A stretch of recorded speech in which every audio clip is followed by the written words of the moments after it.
Une bonne nouvelle à présent, surtout si vous habitez dans la région ajaxienne. Eh bien, sachez que toute la semaine, les transports en commun de la communauté d'agglomération du pays ajaxien seront gratuits, bus, navettes maritimes, trains.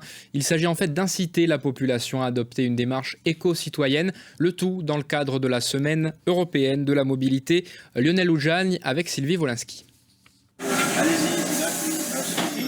C'est la bonne surprise pour ces habitués du bus. Tout ce qui est gratuit est vachement bien.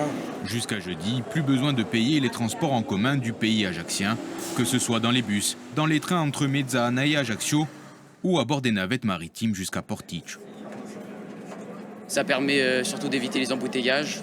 Aux heures de pointe, quand même, on préfère prendre la navette que rester coincé dans les bouchons. Comme il n'y a pas de bus entre Porticcio et Ajaccio, alors qu'on habite sur Porticcio et que on a le lycée sur Ajaccio, franchement, ça dépanne beaucoup, oui.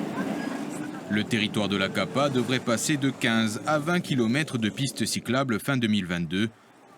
En attendant une plus grande extension, les vélos et les voitures ont du mal à partager la chaussée. On souhaiterait avoir davantage de pistes cyclables, et notamment sur le centre-ville. On voit de plus en plus de gens à vélo, notamment en cette rentrée. Donc avoir des équipements dédiés, ça permettrait de sécuriser les personnes qui ne sont pas forcément le plus habituées et qui aimeraient pouvoir faire du vélo dans des conditions sécurisées. L'intérêt d'avoir une politique cyclable cohérente, c'est d'avoir des aménagements continus, et non pas avoir des pistes qui partent de n'importe où et qui arrivent nulle part. Objectif pour la CAPA, faire découvrir des moyens de transport alternatifs.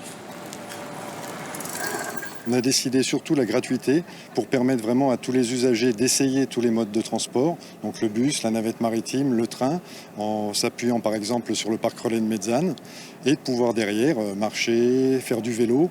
C'est pour vraiment développer l'intermodalité complète et permettre aux gens de combiner tous les modes de transport pour pouvoir rejoindre leur point d'arrivée. Reste à savoir si cela suffira pour convaincre les usagers de changer leurs habitudes.